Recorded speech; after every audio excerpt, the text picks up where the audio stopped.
asalaamaaleykum mbokku téléspectateurs yi ñu ngi leen di jaajëfal bu baax ci ni ngeen di toppee programme mu Al Mouridiyyah TV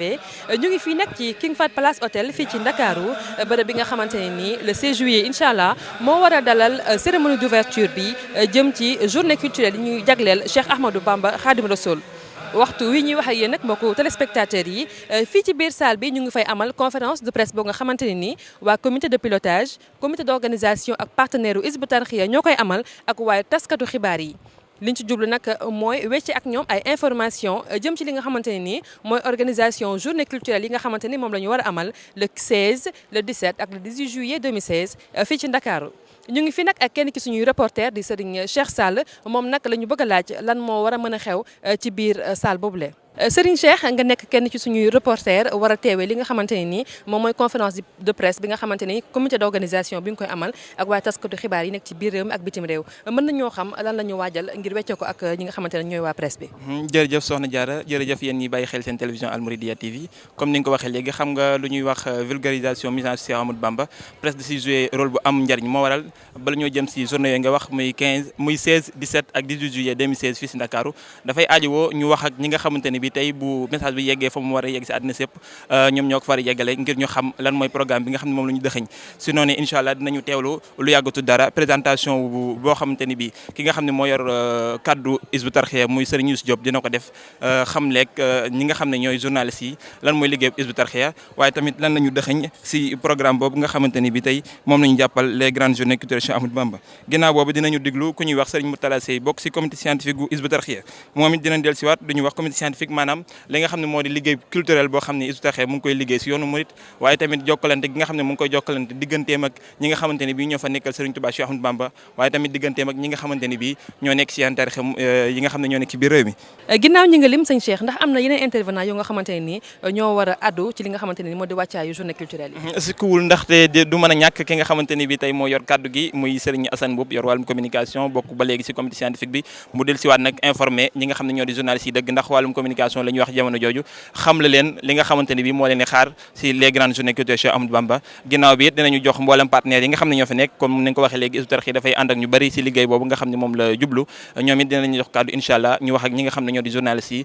ginnaaw ba ñu jox Serigne Atou Diagne mi responsable moral Hizbut Tarqiyyah maanaam mi jëwriñ ji moom it mu dikk si waat si lu tax ñu war a organiser les grandes journées culturelles Cheikh Ahmadou Bamba lépp léegi comme ni mu ko waxee léegi moo di xam léegi àddina sépp kañ mooy Serigne Touba Cheikh Ahmadou Bamba njëriñ li nga xamante ne bii mën na koo dikkal si jamono ji nga xam ne moom la ñu nekk ndax tey jamono ji dafa nekk jamono joo xamante ne bii ku nekk mu ngi wax affaire islamiste nangam dafa jar ñu joxe ba xam nañu xool exemple Serigne Touba Cheikh Ahmadou Bamba ngir ñu xam lan mooy cëslaayu l'islam tey dafay jar loolu incha allah ginnaaw ba nag dinañ jox journalistes yi ndax ñoom kenn mënu leen a tere ñu laaj li nga xam ne moom la ñu xamul incha allah ñoom it dinañ jox kàddu ñu laaj ak ñi nga xam ne ñoo nekk ci présidium bi incha allah ñoom it ñu daal di wax li nga xam ne ñoom lañ leen laaj ñu tontu leen si ngir ñu gën a mën a am lu leen leer si grande journée culturelle Cheikh Ahmadou Bamba soxna Diarra yaakaar naa loolu daal mooy programme bi nga xamante ne bii tey mu ngi ñuy xaar fii si conférence de presse bi nga xam ne Hizbut Tarqiyyah mu ngi koy amal. jërëjëf Serigne Cheikh mu mel ni programme bu yaatu la boo nga xamante ne nii moo am tey jii ci conférence de presse bi nga xamante ne nii comité d'organisation des grandes journées culturelles Cheikh Ahmadou Bamba moo ko amal fii ci King Fahd Palace ñu teelu léegi li ci topp ak suñu reporter yi nga xamante ne ñoo ngi nekkal ci biir jërë ngeen jëf. ministre Mohamed Boun Abdallah Dionne mi nga xam ne moo ñu fi yebal ñu toogal ko fi di sàkku tam premier ministre mi ngi sàkku Serigne Atou nga jottalil ko nuyoom ak ziyaaram xalif général Serigne Cheikh Sidi Mokhtar Mbacké di rafetlu taxawaay bi premier ministre bi ngeen fa ñëwee waxtaan ak moom mu yëg xew-xew yi nga xam ni moom nañu nar a taxawal di le 16 le 17 ak le 18 dafa teg benn comité interne ci biir primature loolu lépp nag li tax mu teg ko def ko mooy dafa jot ndigal tam lu jóge ci kilifaam de président de la république monsieur Macky Sall mi nga xam ne bi yéen xam ngeen fu mu teg journée yi ak yaakaar jum ci teg ak gëm ak pas-pas bu mu ci teg looloo tax mu teg comité biir primature jël conseiller personnel am mu ñuy wax Maguette Niang ak man mii di conseil spécial am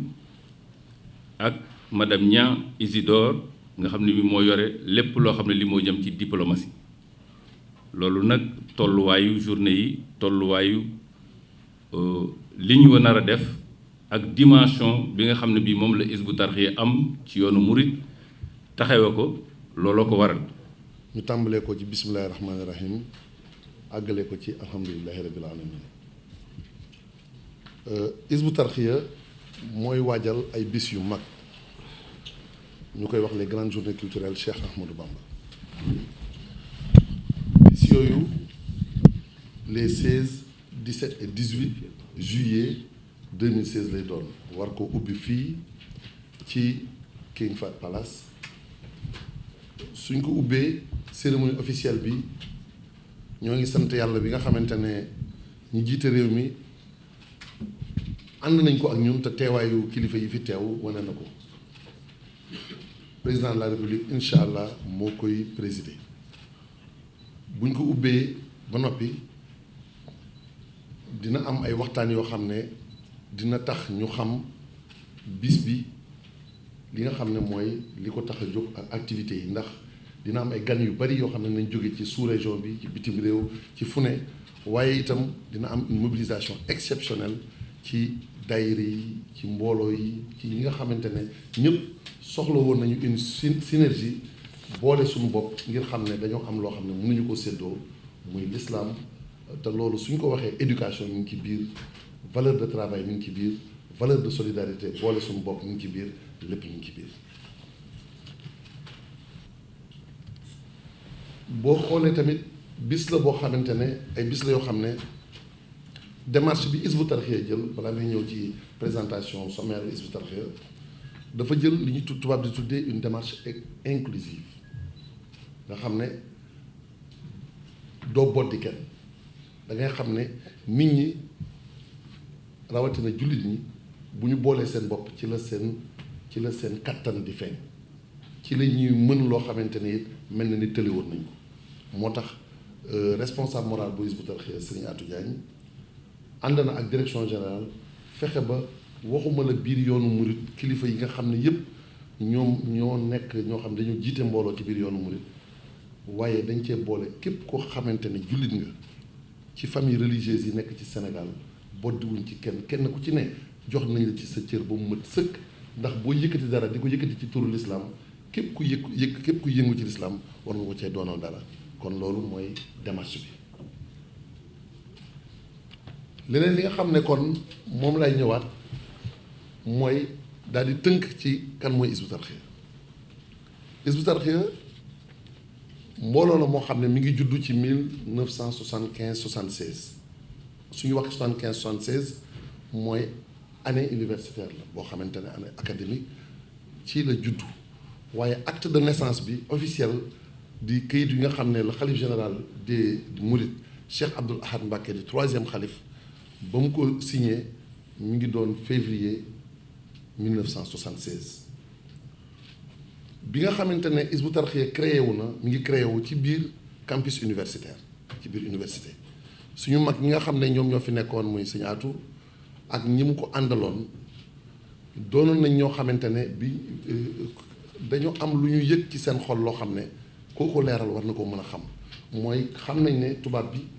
bi mu fi bàyyi un système éducatif sóoraalewul woon li ñuy wax l'assimilation des valeurs culturelles de base maanaam ñu fexe ba am éducation boo xamante ne day tax doon gi ñu doon jullit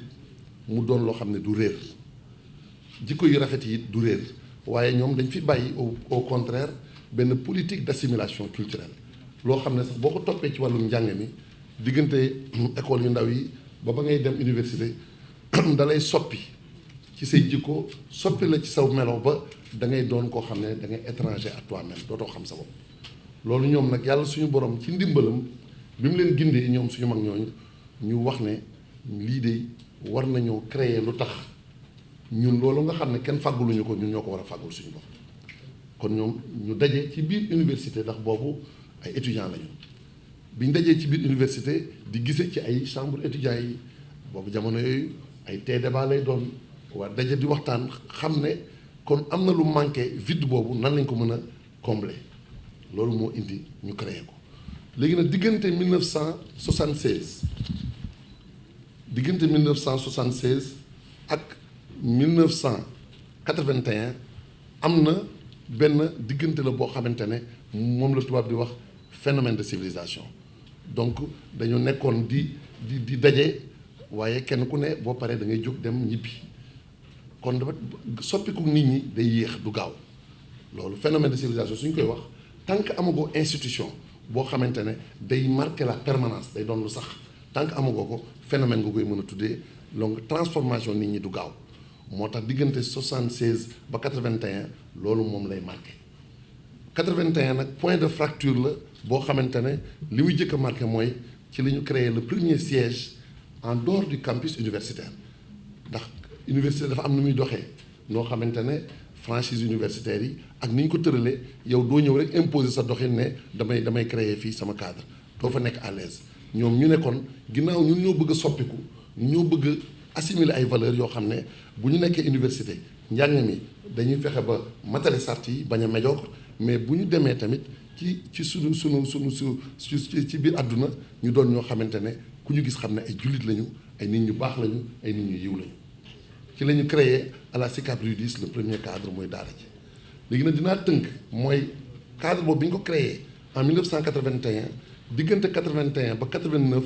dox am na fi bu baax ndax boo xasee am daara rek activités yi day commencé am doon loo xam ne it day doon cadre de référence activités yi mooy boo bëggee jàng xam-xam ñëw jàng soo bëggee ñëw jàng xasida ñëw jàng soo bëggee jàng alxuraan ñëw jàng ko soo bëggee tamit xam sa diine ñëw fekk koo xam ne day def cours magistral wala muy def prôle loolu doon loo xam ne mi ngi commencé soppi membre yi soppiku googu nag membre yi commencé soppiku na ngeen xam ne fu ngeen dégg Hizbut Tarqiyyah mu àgg fa fondement yi foofu la tàmbalee ndax cadre boobu muy cadre de référence boobu moom mooy li nga xam ne fa la activités yi di développé woon noo xamante ne ay activité la yoo xam ne benn système de valeur ci lay sukkandiku mooy jàngaleem Serigne Touba te jàngaleem Serigne Touba du lu mu sos l'islam rek la loolu kon ci tënk loolu moo indi diggante 1981 ba 1989 daara ji dox bi tàmbalee gaaw tàmbalee màgg 89 ñu jógee ci cadre boo xam ne 20 000 francs lañ doon fay location parce que ay étudiants ñoo ci nekkoon mais 20 000 francs yooyu ñu doon fay location tenez-vous bien dafa mel ni dajale budget primature du Sénégal wala budget yeneen ñetti ministère wala ñeent ndax 20 000 francs yi jafe woon na lool waaye yàlla suñu borom ci ndimbalam ba ñu doxee ba tey jii nga xool tey boo doon jël électricité képp Hizbut Tarqiyyah mën a fay peut-être ci benn mois lu ëpp juróom-benn million ci électricité te fekk na 20 000 francs de location mi ngi ko doon të en 1981 loolu day wane ne ab dox am na fi li ci kanam nag incha allah yàlla suñu borom mën naa def mu weesu foofu donc 89 nag ci liñ jógee ci SICAP Rue 10 am beneen cadre boo xam ne nag gën naa mën a accueillir développement wu organisation diggante 89 ba 91 tamit mu gaaw parce que ñi jëkkoon nekk étudiant léegi am nañu seen maîtrise ñii jóge nañu école normale ñii war nañu doon ay jàngalekat ñii ñu ngi nekk dans la vie active doonatuñu étudiant kon mënatul woon continuer doon daayira étudiant rek te tàmm nañu ci doxalinu daara ji loo xamante ne mënuñu koo bàyyi loolu moo indi les premiers affectés ñi nga xam ne dañu leen envoyé ñu servir à l'intérieur du pays wala feneen ñoom tamit ñu commencé créer ay cellules yoo xam ne dañuy affilié wu à la direction du daïra des étudiants mourides parce que boobu tuddaguñu Hizbut Tarqiyyah en 1992 sous les auspices de Cheikh Saliou Mbacké yal na yàlla suñu borom yokk ay leeram ci la turu Hizbut Tarqiyyah door a am sëñ Saliou moo ko tuddee Hizbut Tarqiyyah donc ñu xam ne 92 nag ba 95 le siège était à Dakar 95 ci la direction générale siège du direction générale à Touba ci lañ ko implanté diggante 95 ba tey jii nag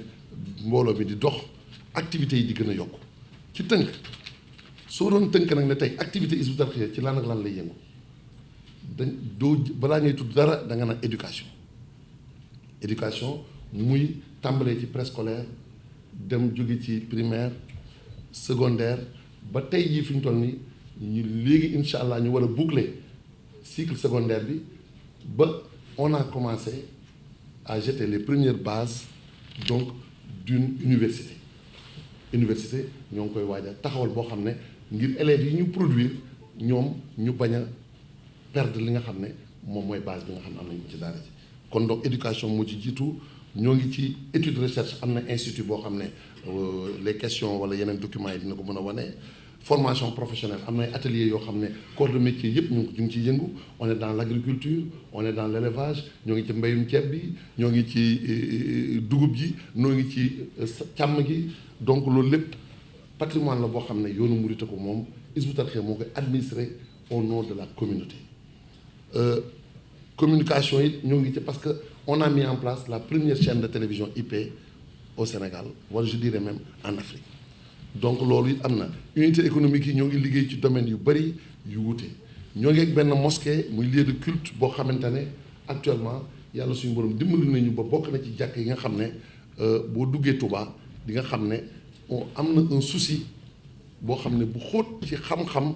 xam ne l'islam ku daan wër lu rafet ci àdduna si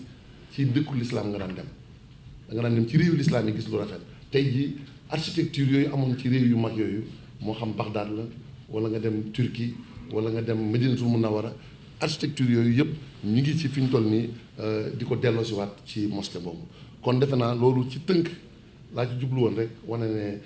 Hizbut Tarqiyyah c'est dirigé donc par un responsable moral sëñ Atou Diagne mooy le responsable moral mu am un cabinet boo xamante ne am na secrétariat général am na également des divisions yu bokk ci benn secrétariat permanent divisions yooyu ñoo jël en charge toutes les activités yi ma doon wax donc am na aussi des administrations locales yoo xam ne boo ñëwee Dakar am na une administration locale qui gère tout ce qui est Hizbut Tarqiyyah à Dakar boo demoon Linguère noonu wala nga dem Casamance wala nga dem Italie wala nga dem et cetera ci beneen réew et cetera. est une partie intégrante de l'Institut international d'études et de recherche sur le mouridisme. Vous devez le savoir, cet institut qui se trouve à Touba, au complexe Hizbut Tarqiyyah, travaille depuis 2006 à la vulgarisation de la mission de Cheikh Ahmadou Bamba, mais également à la vulgarisation des valeurs culturelles de base de l'islam. Et donc cet institut a un comité scientifique qui travaille à temps plein sur l'ensemble des thématiques d'actualité qui concernent le monde musulman, mais qui concernent également le mouridisme. Donc c'est ce comité scientifique donc, qui a été commis pour travailler sur les thématiques à aborder lors des grandes expositions, lors des grandes journées culturelles sur le mouridisme. Et pour cette thématique, le comité directeur, qui est piloté par l'initiateur des grandes journées culturelles, Cheikh Ahmadou Bamba, Seigneur Diagne en l'occurrence, qui est également le recteur de l'Institut, les orientations ont poussé le comité scientifique à faire une déclinaison en différentes thématiques. D'abord, il y a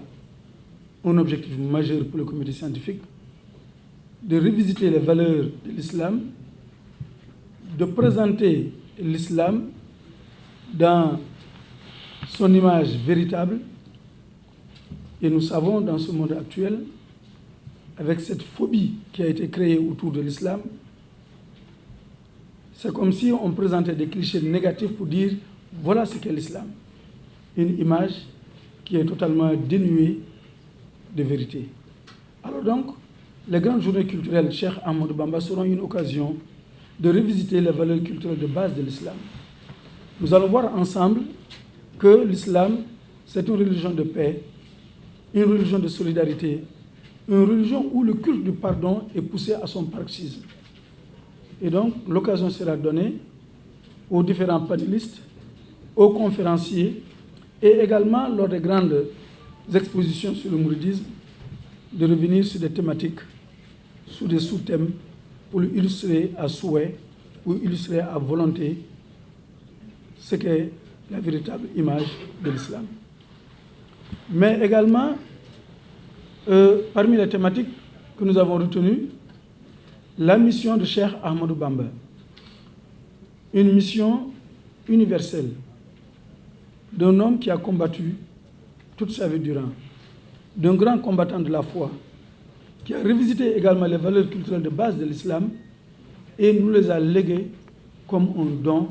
nous a léguées comme un exemple pratique que nous pouvons suivre pour gagner la vie d'ici-bas et dans l'au-delà.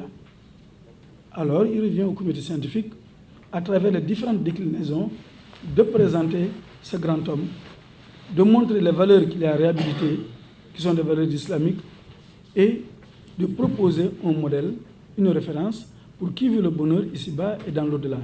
Donc vous aurez l'occasion également de découvrir cette thématique très importante. Par rapport à la paix, tant souhaitée et tant voulue dans ce monde, nous allons avoir des communications et des panels qui vont porter sur la philosophie islamique de la paix réhabilitée par Cheikh Ahmadou Bamba. Car notre prophète était un apôtre de la paix. Et Cheikh Ahmadou Bamba, dans son sillage, a également réhabilité ces valeurs de paix. Nous allons avoir l'occasion de les découvrir, de les voir. Mais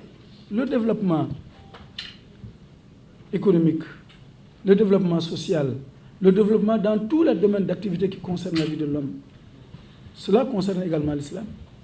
Et notre cheikh, Ahmadou Bamba, a travaillé dans ce domaine. Il a écrit, sa bibliothèque est constituée d'écrits inestimables. Et nous allons avoir donc l'occasion de revisiter l'ensemble de ces valeurs que Cheikh Ahmadou Bamba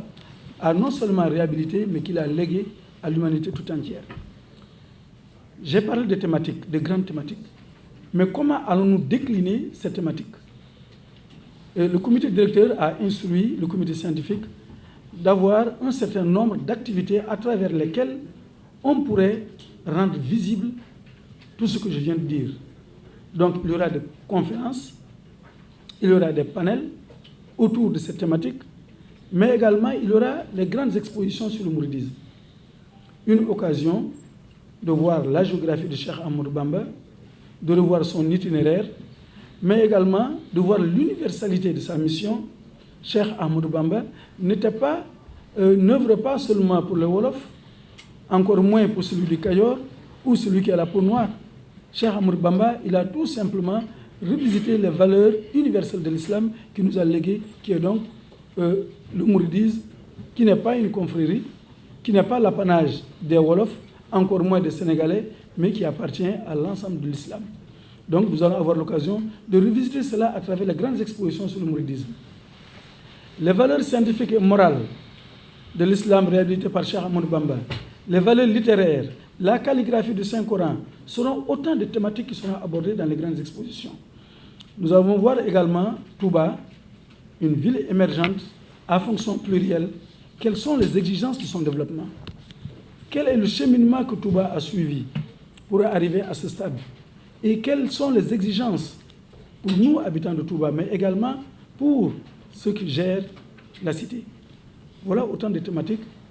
qui interpelleront les panélistes, les exposants. Parlant d'exposants, il faut dire, c'est Hizbut Tarqiyyah qui organise la grande exposition. Mais il y a des partenaires exposants qui ont été cooptés pour travailler ensemble avec nous pour illustrer l'ensemble de ces thèmes. Ainsi, parlant de valeurs de travail dans l'islam, nous allons inviter la famille de Mame Cheikh Ibrahim Fall pour illustrer comment le travail constitue une valeur essentielle de l'islam et comment il a été réhabilité. taxawaay bu rafet ba autorisé li nga xam ne moom la ñuy bëgg def muy les grandes journées culturelles Cheikh Ahmadou Bamba qui auront lieu les 16, 17 et 18 juillet 2016. di santaale itam ci jotaay bi ndax ku xeeb liggéeyu journaliste xëy na peut-être la koy waral mooy esprit dialectique bi, pour ne pas dire esprit critique. C'est du dialectisme mais c'est pas un esprit critique. waaye ki nga xam ne da ngay toog ki benn roq bu mel nii nga fay, ça ne fait même pas quelque chose comme 150-200 mètres carrés. moom à partir de ce point mu mën a yóbbu sa xabaar sur toute la planète, tous les espaces habitables de la planète. kooku kenn amul payam, rawatina bu fekkente ne nit ñi dañ am ce qu'on appelle le droit à l'information. kon ñuy sant kon autorités religieuses yi ndax bu ñu relayer rek ñëpp jot ci. C'est comme s'ils sont là présents dans la salle.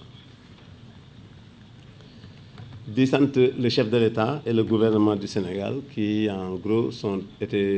tous dans de très bonnes dispositions pour cette manifestation qui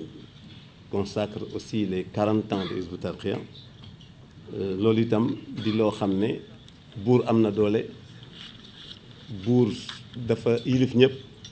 soo bëggee loo xam ne peut-être nekkul en phase ak li nga xam ne muy indi jàmm mën na la indil xat-xat bu fekkee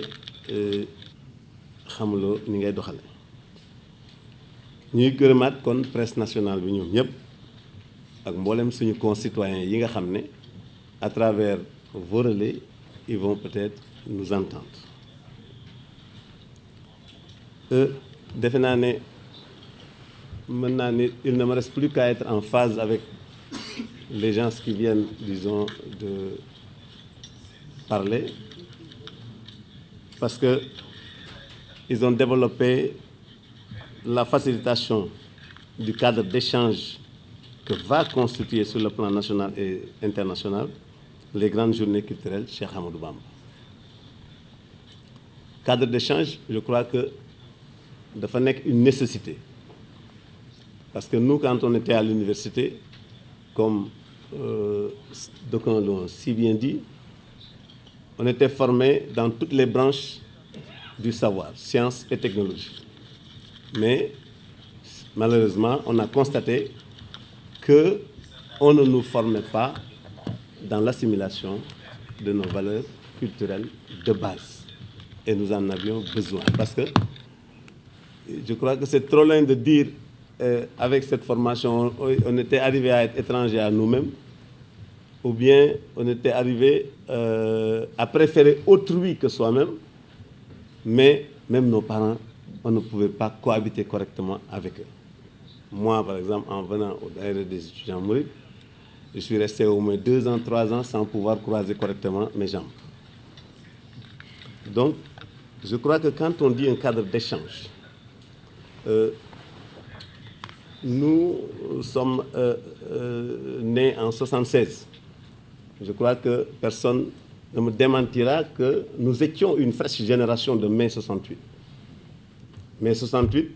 était tout de ce qui renverse un gouvernement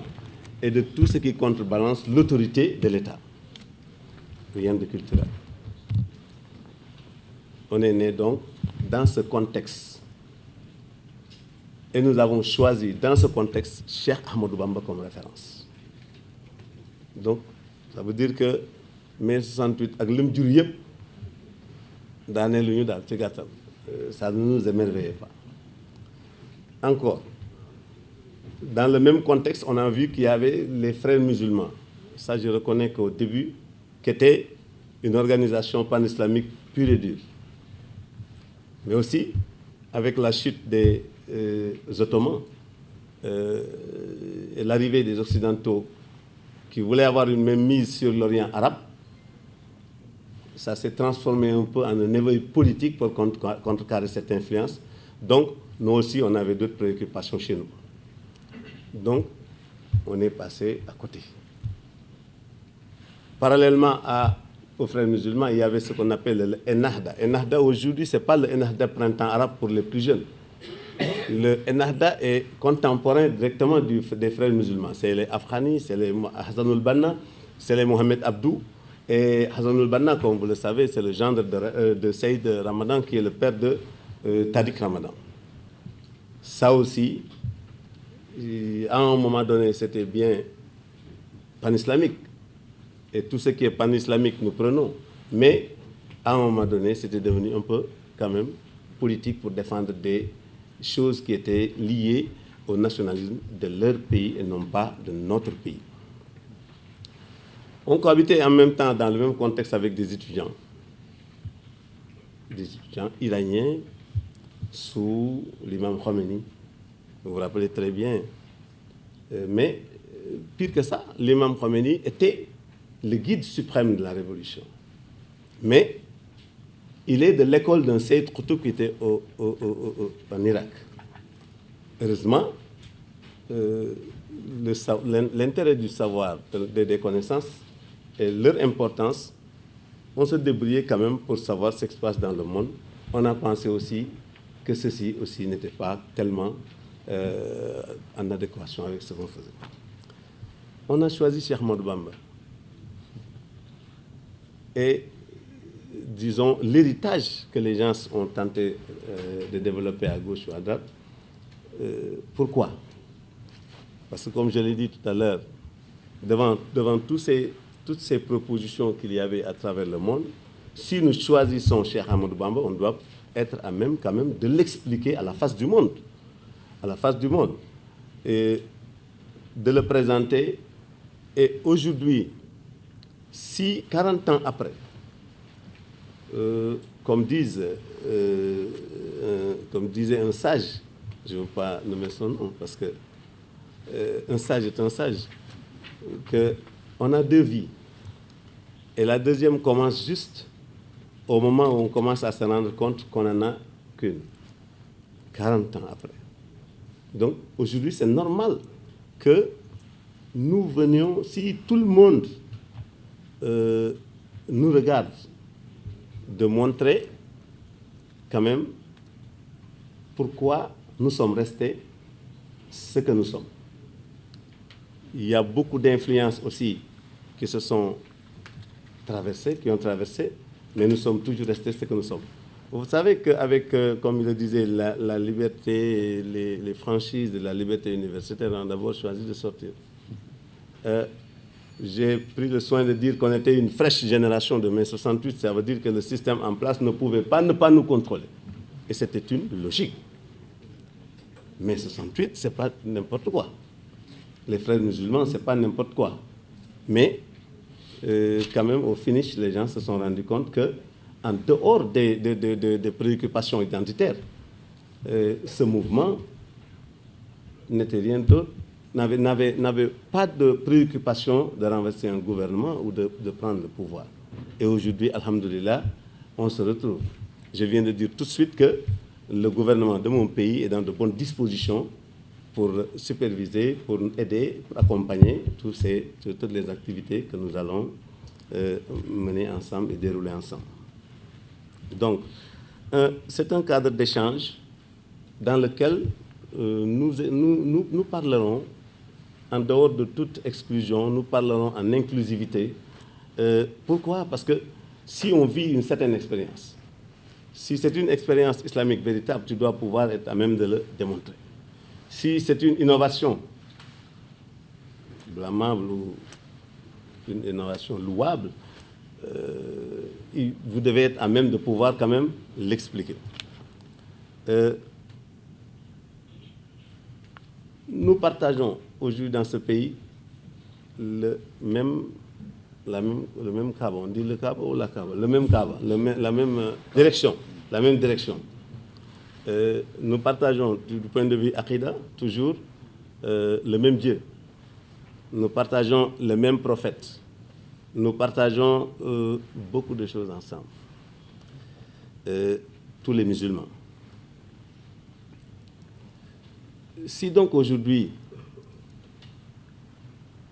bien que, si je prends l'exemple des Sénégalais,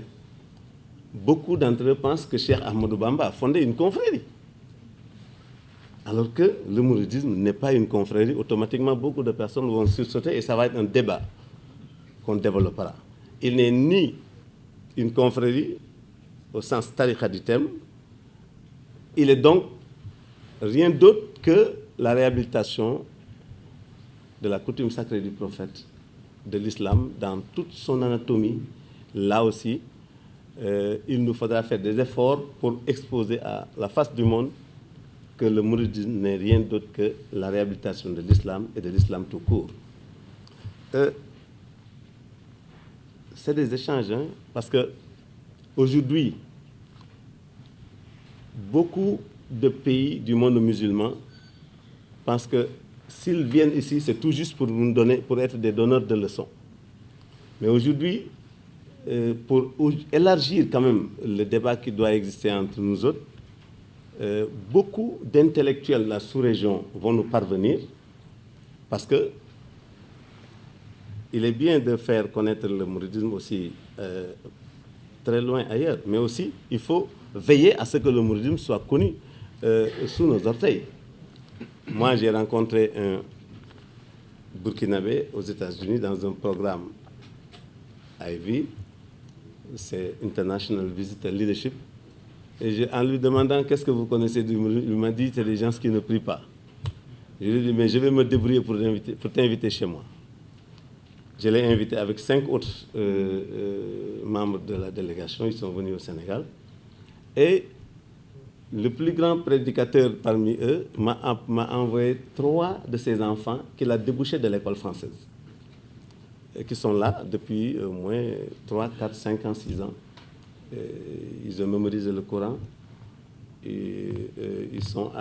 dans notre école franco-arabe parce qu'ils apprennent le français à partir donc, du moyen secondaire. Mais ils apprennent aussi les matières scientifiques en langue arabe. Je crois quand même, ça montre que lors de sa visite, il n'a pas été déçu de ce qu'il a vu, parce que c'est un gars qui a sillonné tout le monde musulman et le monde entier. Communication dans beaucoup d'aspects. On aura le temps d'en débattre largement, parce que Moutala a bien expliqué qu'il y a des panels qui vont accompagner l'exposition. Même si le cadre ici, on a prévu quelque chose comme 5000 m² à l'extérieur qu'on va bien aménager, si l'intérieur, disons, du palais du Congrès ne sera pas suffisant, on se battra pour quand même que les aménagements idoines se tiendront à l'extérieur pour donner une dimension beaucoup plus adaptée à ces panels. Nous partageons avec les musulmans tout ce que je viens de dire, que l'on résume simplement en un mot arabe qui veut dire aqidah, qu'on appelle aqidah, ça veut dire les croyances essentielles. Donc, il est très normal aussi que nous apprenions ensemble à vaincre toutes ces interprétations qui nous viennent de certaines écoles pour nous réunir autour de l'essentiel. C'est pourquoi nous lançons un appel à tous les musulmans. Nous, demain ou après-demain, on va faire une caravane qui va commencer chez Aladji Abdou Aziz Sy pour lui expliquer notre projet, l'inviter aussi, et on en fera autant au niveau de Louga. On continuera chez Bassirou Tall, de Serigne Mountakha Daha Tall, de Mansour Sall, et on retournera sur Kaolack, sur Ndiassane et Thiénaba, toutes les autorités religieuses. Vulgariser, il a parlé tout à l'heure d'une chaîne IPTV. IPTV, c'est un support qui est planétaire. On ne peut pas vouloir dire que le message du Cheikh est un message universel sans avoir un support planétaire. Donc, si vous voyez Al-Mouridia dans la TNT, c'est par souci citoyen. Accompagner notre pays à être au rendez-vous du balancement analogique numérique, mais en réalité, Al-Mouridia a une chaîne arabe comme France 24. Il a une chaîne anglaise comme France 24. Il devait avoir une chaîne franco-française, mais on doit des égards aux Sénégalais. C'est pourquoi on a fait une 3e chaîne qui est là avec un programme Wolof et français. Mais en réalité, notre objectif, c'est une chaîne franco-française. ndax Wolof yi moom kenn mënul dolli dara ci seen ngëm ci Sëñ Tuubaa ñi nga xam ne bu ñu nekkee fële ci àll ba nag ku leen laaj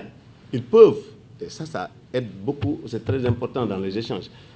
ils peuvent éclairer quelqu'un qui peut avoir un cliché détracteur sur le mouridisme, un cliché falsificateur sur le mouridisme, et même à la limite un cliché malveillant. C'est dans le cadre de ces échanges qu'on va essayer de remettre sur les rails ce qu'on appelle le timbre original. Là, c'est le cliché de base qu'il faut prendre une bonne fois pour toutes. Échange, parce qu'on a toujours reproché à Hizb ut-Tarqiyyah, vous le verrez dans la déclaration que j'avais faite là, que on nous a reproché cette réserve de toujours. À la limite, d'autres ont pensé même que c'est un retrait. On a 40 ans. On ne fait pas comme un prophète qui n'est pas admis par les siens, qui s'isole. Mais à 40 ans, Dieu lui impose de sortir et de montrer que Dieu est un, il n'est pas multiple. Donc, je crois que on a tenu compte de beaucoup de choses pour quand même, c'est surtout sur le plan des stratégies qu'ils ont développées, je n'ai pas besoin d'y revenir, toutes les stratégies innovantes qui vont nous permettre d'enseigner correctement. Parce qu'aujourd'hui, quand on parle de spectacle, un festival comme on le connaît, certains vont penser, mais festival, pourquoi Rio ou autre? Mais ce festival sera un festival religieux et très instructif. On utilisera de toutes les formes, disons, de support médiatique que je peux résumer simplement aux médias au plus fort impactant événementiel, allant des feux d'artifice jusqu'à 200 ou 300 mètres, de mapping vidéo 3D, de projection 360 sur ballon géant, d'habillage scénique, ambiance lumineuse, animation lumière avec des lyres robotisés, et même des lyres robotisés, laser avec texte, effet jet de fumée multicolore, création de... Il y en a trop. Création d'émotions, d'impact pour enseigner. Par exemple, il a parlé de l'enseignement du Coran. Il y a beaucoup de choses que nous ignorons. Comment le Coran est parti des cœurs de certains des Sahaba, des parchemins, quelques graphies sur les parchemins ou les papyrus, et même sur les omoplates des chefs, à une écriture qui était au début non codifiée, sans violation. C'est avec 3 traits qu'on reconnaissait le Nun, le Ba et le Ya. Arrivé du premier calife Ousmane, tout a été fait. Ce même Coran a été multiplié par Seydina Ousmane et envoyé à travers le monde. C'est aujourd'hui ce que font les imprimeurs. Il est bon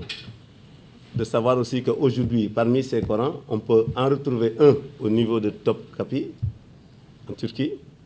On peut en trouver à Samarkand.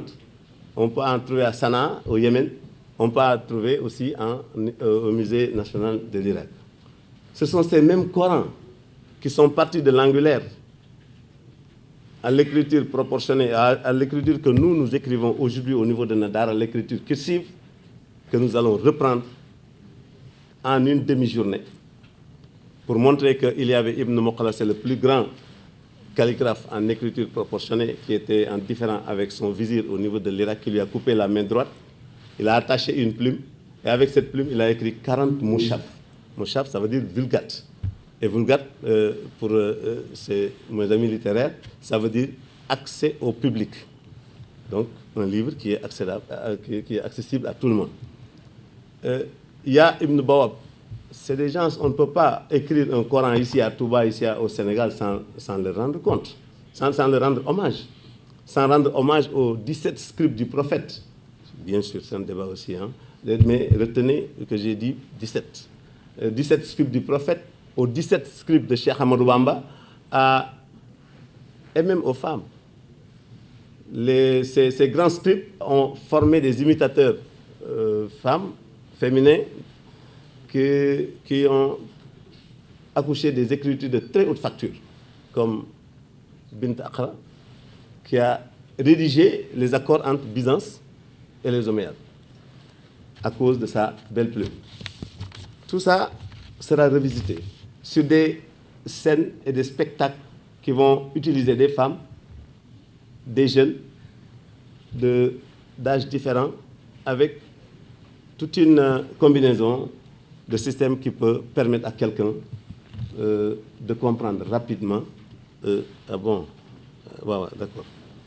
Des femmes, je vais venir parce qu'au niveau du Sénégal aussi, nous avons de grands scripts comme Serigne Modou Moustapha, Cheikh Mohamed Fadel, Sokhna May Kabir qui est une fille de Serigne Touba. Et on a aujourd'hui une école coranique qui se trouve à Porokhan, qui est composée des homonymes de Sokhna Diarra, qui accouche le Coran comme les petits pains. Donc là, il serait aussi bon de montrer ce patrimoine à tout le monde. Et les innovations que Cheikh Ahmadou Bamba a menées dans la calligraphie du Saint-Coran. Je ne veux pas aller trop loin parce que je risque de faire un développement. Donc, on rendra avec ses 40 ans un hommage à Cheikh Ahmadou Bamba. Ce sera donc un anniversaire entièrement dédié à Cheikh Ahmadou Bamba. Je sais que vous comprenez qu'aujourd'hui, qu'il y a beaucoup d'agressions contre l'islam dans le monde. Les musulmans ont plus que jamais besoin de revisiter quand même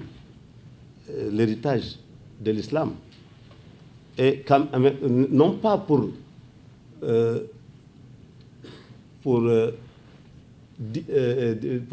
se défendre de, disons, des gens qui tuent, ou bien pour ne pas le faire pour plaire aux victimes de ce qu'on appelle le terrorisme, parce que nous, on ne connaît pas les dessous de leur contentieux. Non, ce qu'il faut faire, c'est montrer que l'islam est une religion de paix, de fraternité, d'amour réciproque, de tolérance, etc., comme beaucoup des gens ici l'ont évoqué. Mais aussi de lutter un peu contre certains stéréotypes, certaines stigmatisations, certains amalgames. Il nous revient à nous tous aussi quand même de se solidariser pour montrer quand même ce que nous avons entre les mains. Et si nous le faisons, ça va restreindre le fait que d'autres viennent de loin en donneur de leçons pour nous enseigner notre islam et nous édicter ce que nous devons faire. Là où l'autre parlait de phénomènes de civilisation et d'œuvres de civilisation. Phénomène de civilisation, quand nous on était à l'université, on a créé des cadres d'assimilation de valeurs. Mais comme nos grands-pères, nos pères, dañ daan daje rek benn ajuma bu bët setee ñu xëy ku nekk dem. On se réunit une fois dans la semaine, le lendemain, même sax ci jour bi bu ñu balaa muy tas ñoo nga cosaan ñoo koy tas. Donc loolu kon xam nga mënoo fi mokkal dara boo xëyee toogaat dem université ak la fa ne nga xam ne foofu moom dëru seytaane la kon ne xam na ko moom moo fay dox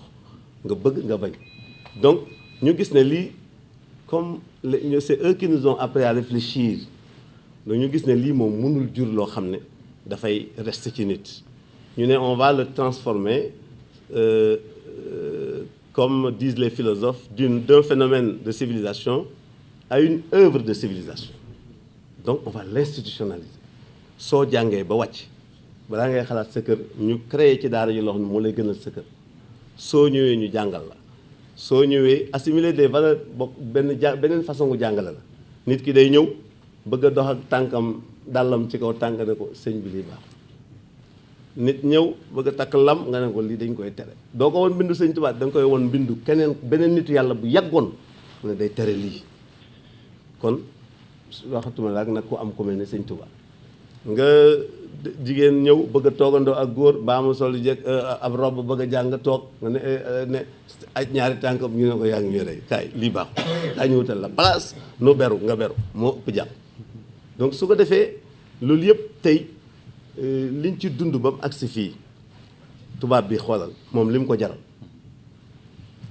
ñëw jaam 400 ans la taxaw suñu comptoir yi di jaay jaam jënd jaam loolu jeex mu tekki ce qu'on appelle la conquête territoriale jóge ci comptoir bi léegi dugg dans l'interland sénégalais di dominer di jàpp suñu maam yi nga xam ne ay noble yu mag ñu demee ne tey Maba Diakhou El Hadji Omar Dile Thiam Cheikh Ahmadou Cheikh Ouro Madiw ñoo ñëpp ak ay noble yoo xam ne ay gor ci diine ñoo xam ne dañ jóg ne lii moom du fi jàlle mais nattu bi mooy ils étaient lourdement armés ñii bu ñu leen wuyoo ci terrain boobu mën naa indi te yàlla dafa nanguwul ku tur deret ci la ñëw changer politique ñoom nag bi ñu demee ba not réew mi ñu changer politique léegi nag on va procéder à la politique de l'assimilation culturelle yàlla def nag ñu dajeek benn góor gu xam ne un prisonnier très célèbre qui s'appelle Cheikh Ahmadou Bamba mu ne man du ma jël arme je vais pas conduire aussi mon peuple dans une hécatombe je serai seul devant les colonialistes yàlla mais ndax moom li mu woote ci yàlla rek la ko woote ndax mënu ko on a parlé des valeurs islamiques moom jarul mënoo ko jëlee fenn fa dul ci Coran ci yonent bi ak li l'islam digle amul leneen su la nit nee sëñ Tuubaa lu tax mu def nangam nee ko ci alxuraan donc nga la ko teg ak ki gëm yonent bi soo gisee keneen ku def lu gën a rëy loolu wax ñu ko ñu lee ci bis yi Mbay Saar yi dem seeti ji kooku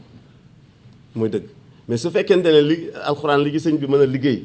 def na ci loo xam ne war nañu doy sëkk ñun référence soxlaatul ñuy sonn parce que boo demoon ba feneen sax soo fa gisee lu mel noonu bu ñu bokkee niroo lu bu ca dara raxee rek bokkatul donc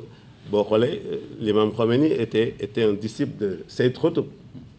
nga xam ne loolu kon lu am solo la mais suñu leeralul suñu bopp du ñu xam ne aujourd'hui que les 4 grandes écoles juridiques du monde musulman tey boo jëloon ñun ki ñu féeteel mu gënoon jege le Maghreb muy imam Malik il représente quelque chose comme 18 à 19% de la communauté musulmane nga jël le imam al akbar muy Abu Hanifa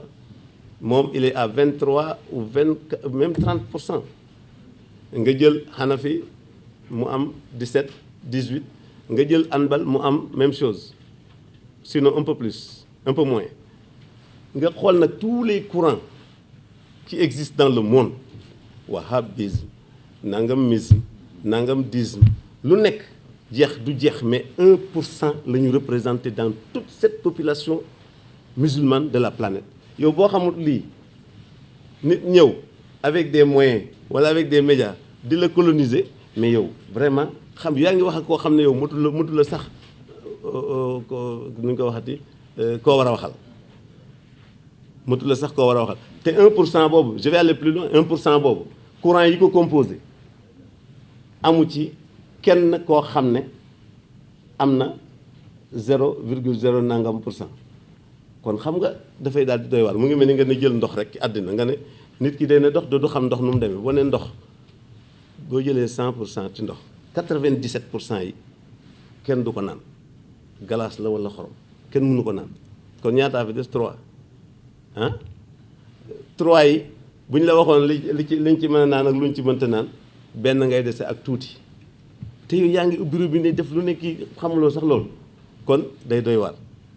noonu la xaw a demee rek ñun dañuy discuter ak ñoo xam ne wala ñu nangu loo xam ne dañ fiy bàyyi li fi sunu maam yi bàyyi di roy loo xam ne loolu représenté wul dara te boo gëstoot xam ne mënu ci ne moo tax ñu bëgg woo ñëpp ñu bokk def échange nag day inclusif doone kii il est tel du ma ko woowee bu ñëwee il va m'amener une nouvelle école kon yow tu n'es pas intellectuellement démocratique da ngay bàyyi kooku moom mu wax la mu wax yow nga wax li nga xam ne moom nga téye su sa bos gënee dëgër su ko mënee jàpp ko su ko mënul jàpp ko ne téye bosam waaye nag ñu xam ne am na lu ñu boole parce que kenn du woo koo xam ne bokk ak moom dara on a une plateforme commune donc man kon daal li may def mooy tey dama bëgg lancer de façon officielle information bii nga xam ne mooy annoncer les grandes journées culturelles Cheikh Ahmadou Bamba au Sénégal di recevoir ñu bëri ci sous-région bi rien que au Burkina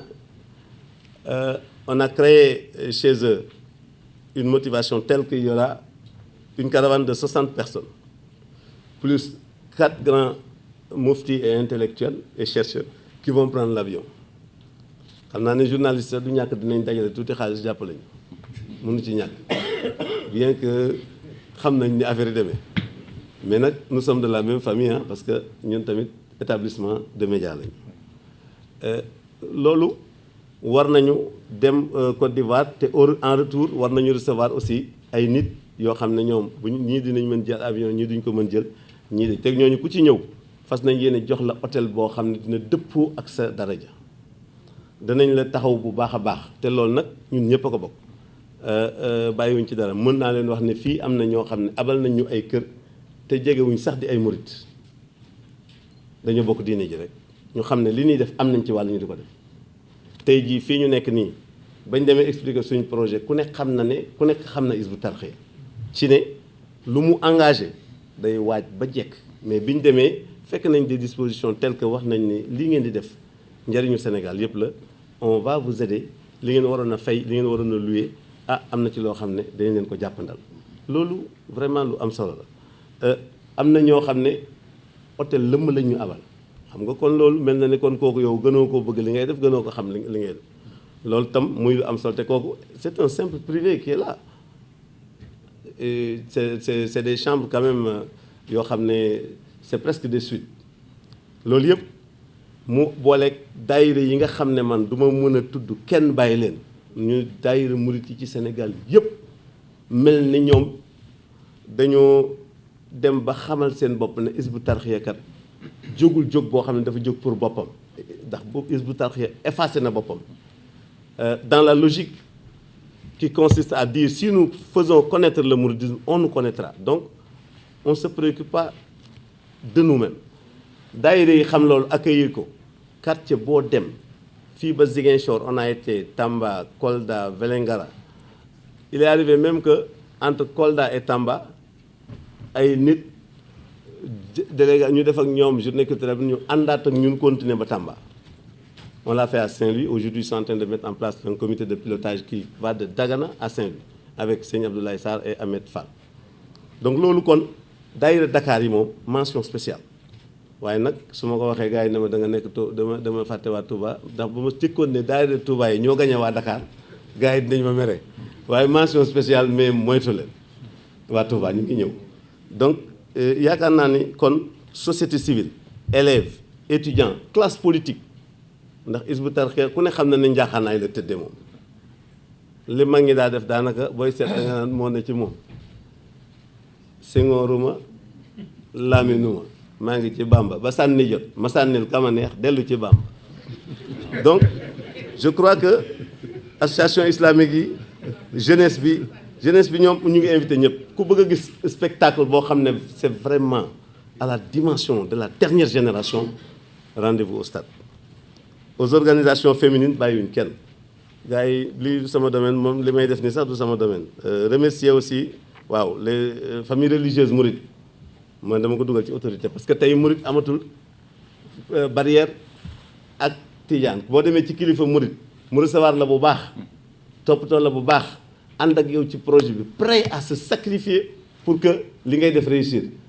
moom la ñuy fekk ci waaw suñu amuloon de très bonnes relations duñu xalaat loolu di ko def kon autorités religieuses yëpp ñi nga xam nag ne jot nañ dem ci ñoom muy waa kër sëñ Touba yi moom ak seex yi sëñ Touba yi seex moom xam naa am na ñoo xam duñu ko xam sax mais mooy les lieutenants qui ont été consacrés maîtres spirituels par Cheikh Ahmadou Bamba donc ñooñu ñëpp soxla nañ ñu xam ne suñu xol sedd na ak guñ ca bis bi sax mais defal nañ ñu loo xam ne dig ñu loo xam ne ci wàllu ànd ko ak doxal ko xam nañ ne fu ñu bëgg jëmale suñuy attente ak suñuy objectif c'est sûr que dinañ ko atteindre comme dañu jëm ci ay assises il va y avoir un discours d'usage, d'ouverture, tout ce que vous voulez, qui retracera beaucoup de choses pour lu tax ñu découvrir kan mooy Serigne Touba. bu leen fàtte ne li ma wax léegi rek kan mooy Serigne Touba soo ko waxee mën nga wax sax abreuvoir des assoiffés mais à faire vraiment une approche dialectique de ce que c'est qu'un abreuvoir yaakaar naa ne il faut que moom sax bu ñu ko waxee su ko nanguwul du ko doon suñ ko waxee te waxu ko du ko doon moo tax dana fa am ay approche dialectique yuy wax quand est-ce qu'une personne peut se réclamer quand même d'un abreuvoir des assoiffés. Sénégal bi ñu génnee ci njaam googu suñu mag ñu baax ñi fi nekkoon nii mënatuñu muñ futteeku jàkkaarloo ak tubaab bi ku nekk xam dañuy wax ne El Hadji Omar est disparu dans les falaises de Bagnols non il a boudé dafa gedd àdduna ndax li mu gis moo ko naqari ñooñu bi demee ba mu jeex ku mel ni Sëñ Tuubaa génn Lat Joor def benn xeex entre moom ak Ahmadou Cheikh Wuro Madiou en 1875 ñu jël ay jaam kenn séddale ko jël ay butin séddale ko kenn ci famille am ñëw ci sëñ bi ne ko dafay jébbalu ci moom sëriñ bi ne ko balaa ngay mën a jébbalu ci man il faut jaam yi nga delloo leen ndax xamuloo ne woon c'est 2 musulmans qui étaient en guerre Lat Joor bu mokkal naa alxuraan boobu bi muy def loolu jàng naa alxuraan jullit la woon gaa yi nañ wane Ceddo dañ def mais c'était un musulman Ahmadou Cheikhou di musulman donc jaam yooyu mënul légal butin de guerre bi mënul légal sëñ bi ne ko soo ko delloo ba noppi soo ñëwee ñu nangul la sa njëbbal mais quand on me dit aujourd'hui que George Washington est un anti-esclavagiste quand on me dit que George Washington est un libérateur man dama naan sëñ Touba aussi xanaa bu ñu ko tuddee tey xoolal George Washington li ñu ko defal l'effigie Washington sur le dollar capitale Amérique tuddul woon Washington c'est un état qui lu mu tuuti qui s'appelle District of Columbia waaye léegi tey nu mu tudd Washington DC pour delloo njukkal waa ji ak li mu liggéeyal réew ma tu vas dans les 52 états chaque état s'enorgueillit de son stèle George Washington leneen li ma ci bëggoon a teg nag kii réflexion dama koy réserver parce que journalistes yi ils aiment beaucoup les primeurs donc ma koy denc ba bañ àgg ci ak jàmm kon xam naa ne gars yi ils ont tellement bien parlé que je ne savais où commencer où terminer mais quand même yëg leen ne daal seen mbokk taalibe yi seen xarit yi seen concitoyens yi dinañu def ay journées culturelles dédiées à Cheikh Ahmadou Bamba à l'occasion de l'anniversaire de nos 40 ans. Je vous remercie.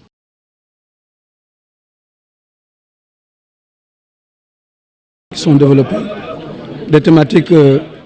qui concernent l'islam dans sa globalité, le mouridisme, mais également des thématiques très actuelles qui concernent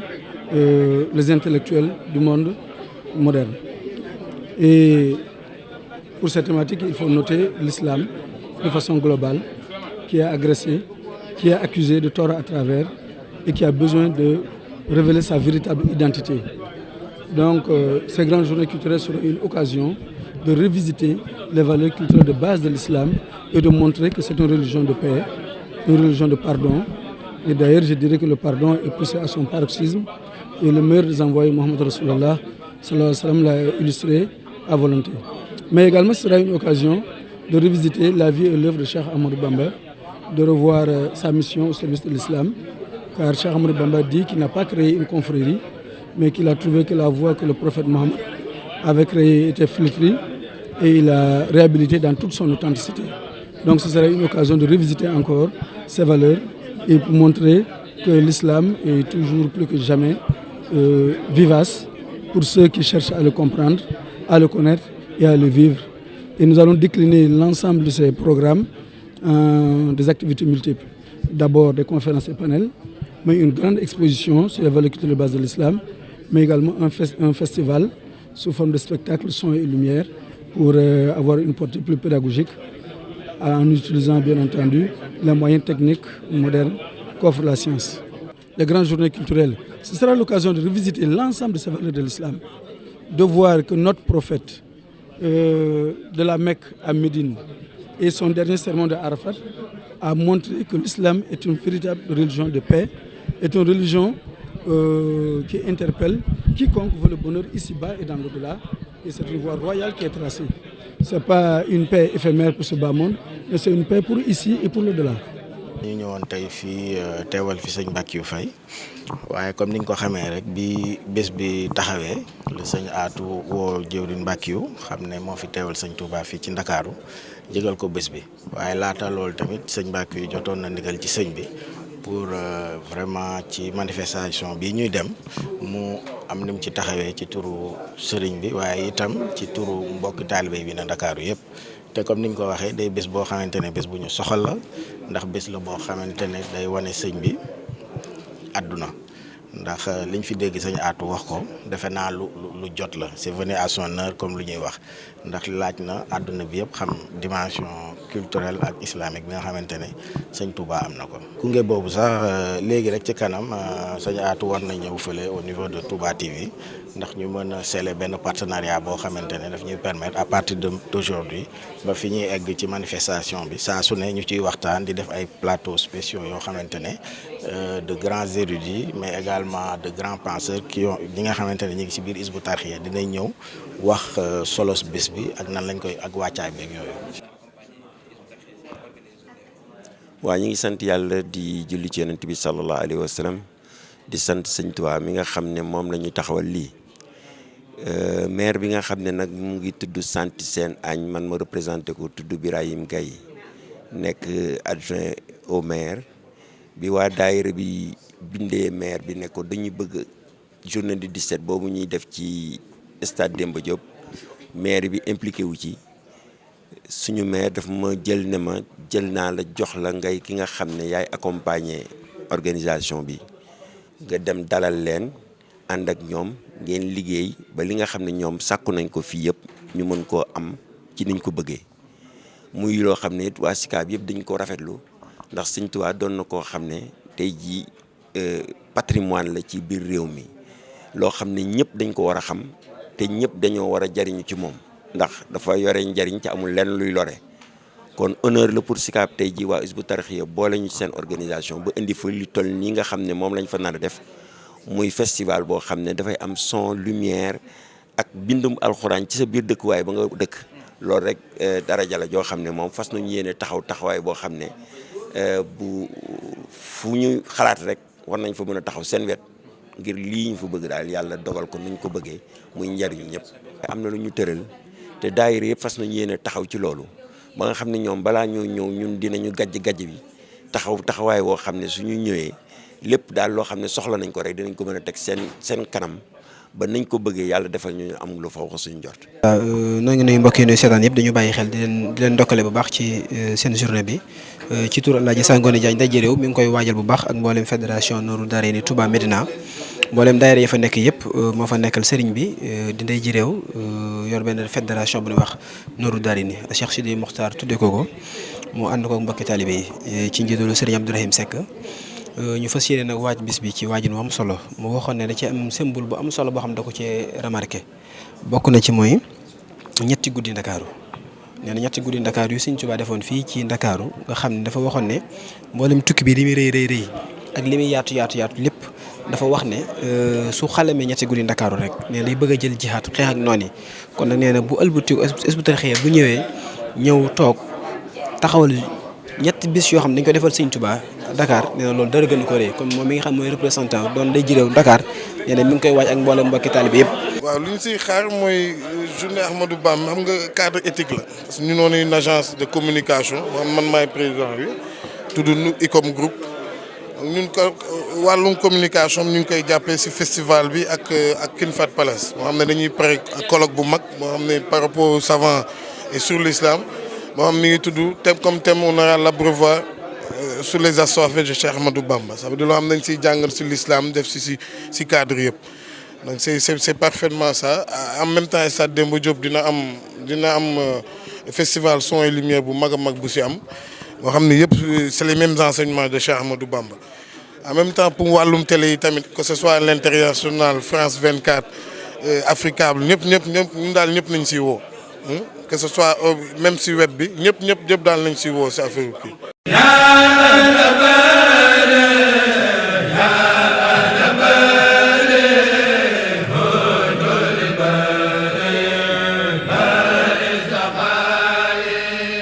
ya